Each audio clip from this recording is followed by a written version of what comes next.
ಆಯುಧಗಳಿಗೆ ಓರಾಯುಧ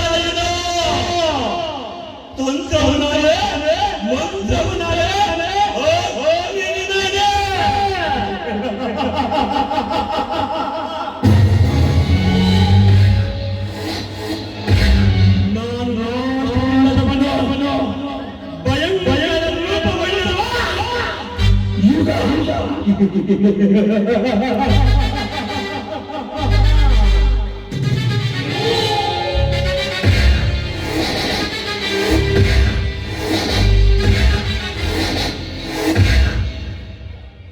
ವರ ಕೊಡುವವನೇ ಶಿವ.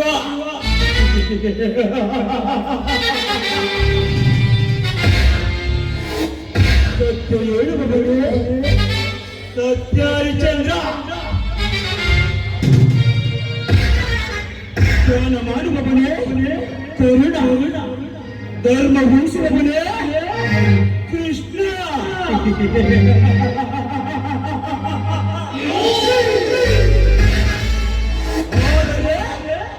ಆ ಧರ್ಮವನ್ನು ನೆಲೆಸುವವನೇ ದುರ್ಯೋಧನ.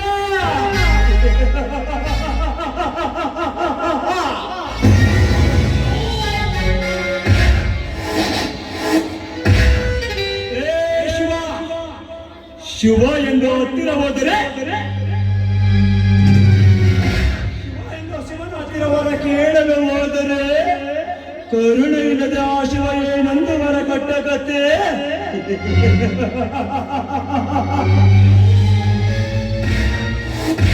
ತ್ಯಾಗಕ್ಕೆ ಭಕ್ತಿ ಗೊತ್ತಾ, ಯೋಗಿಗೆ ಶಕ್ತಿ ಗೊತ್ತಾ, ಯೋಗಿಗೆ ಮುಕ್ತಿಯನ್ನು ಕೊಟ್ಟ.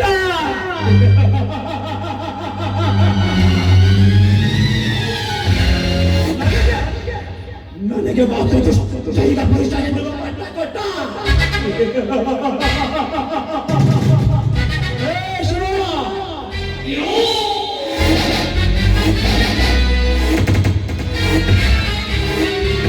ಕೈಯಲ್ಲಿ ನಾನು ಕೊಡಿ ಕಲ್ಲಿನ ಗಲ್ಪದ ಗುಡಿಯಿಂದ ಎದ್ದು ಬಂದವನು ನೀನು.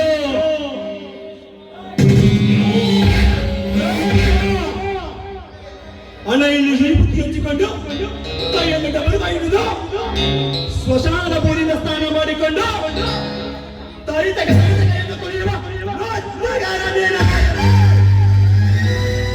ಕೈಯಲ್ಲಿ ಕಟ್ಟ ಹಿಡಿದು ಶತ್ರುಗಳ ರುಂಡವನ್ನು ಕತ್ತರಿಸಿ ರಕ್ತವನ್ನೇ ಕುಡಿಯುವ ರಾಕ್ಷಸೈಕ ಪುರುಷ ನಾನು.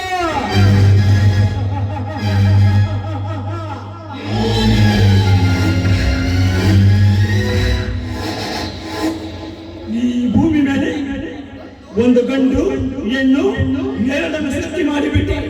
ಹೋದರೆ ಹೆಣ್ಣಿನಲ್ಲಿ ಸೌಂದರ್ಯವನ್ನಿಟ್ಟೆ, ಗಂಡಿನಲ್ಲಿ ಅವಳ ಅಂಗಸಕ ಸವಿವಾಸೆಯನ್ನಿಟ್ಟೆ. ಆದರೆ ನನ್ನ ಹಣವರ ಗಮನ ಏಕೆ ಹೀಗೆ ಬರಲ ಶಿವ?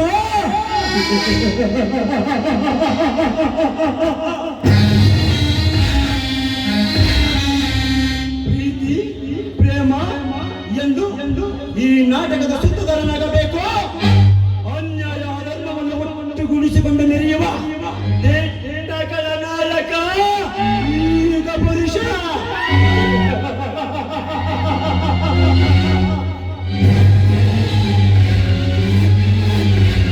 ಶ್ರೀಮಂತಿಕೆಯ ದರ್ಪದಿಂದ ಮೆರೆಯುವ ಹಮ್ಮಿರ ಈಗ ಪುರುಷ. ಈ ನನ್ನ 10 ಕೋಟಿಯನ್ನು ಕೊಟ್ಟಿರುವುದು ಯಾರಿಗಾಗಿ ಗೊತ್ತೇ? ನನ್ನ ಸೌಂದರ್ಯ ರಾಶಿ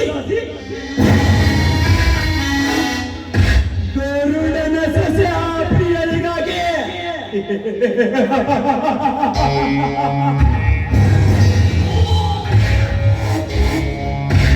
ಏನು ಅವಳ ಸೌಂದರ್ಯ, ಬೇಲೋಶಿಲ ಬಾಲಕಿ ಕಲೆ.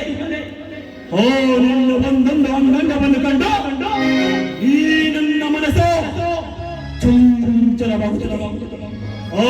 ಸೃಷ್ಟಿಕರ್ತ ಬ್ರಹ್ಮ ಯಾವ ಸಮಯದಲ್ಲಿ ನಿನಗೆ ಪ್ರಾಣದಾನ ಮಾಡಿದ್ದಾನೆ. ನನ್ನ ಸೃಷ್ಟಿಕರ್ತ ಬ್ರಹ್ಮ.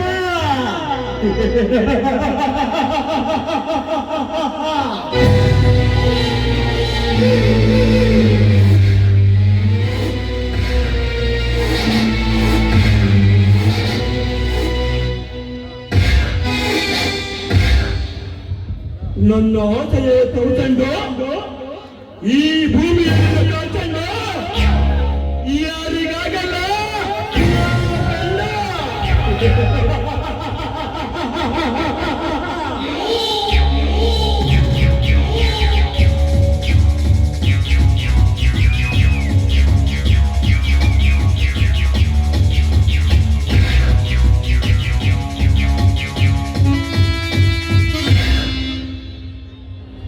ನಂಜುಂಡ ವಿಷ ಬಂದೇ ನುಂಡ ನಂಜುಂಡ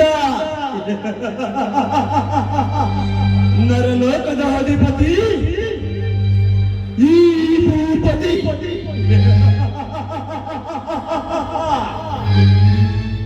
8 ವರ್ಷಗಳ ಹಿಂದೆ ಆ ನನ್ನ ಪರಮ ವೈರಿ ಕಾಮರಾಜನನ್ನ ರುಂಡ ಮುಂಡಲವನ್ನು ಕತ್ತರಿಸಿ ಸಮುದ್ರಕ್ಕೆ ಎಸೆದು ಬಂದಿದ್ದೆ.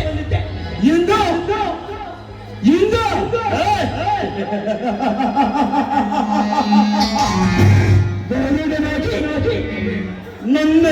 ನನ್ನ ಎದುರಿಗೆ ದೊಡ್ಡ ಸರ್ಪನಾಗಿ ಬರುತ್ತಿದ್ದಾನೆ.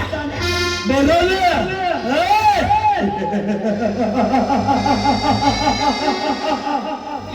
ಗಂಡ ರೆಕ್ಕೆ ಬಿಚ್ಚಿದ ರೆಕ್ಕೆ ಕತ್ತಿದೆ ಹೋಗುವುದು ನಿನ್ನ ರುಂಡ ಸ್ಮಶಾನಕ್ಕೆ.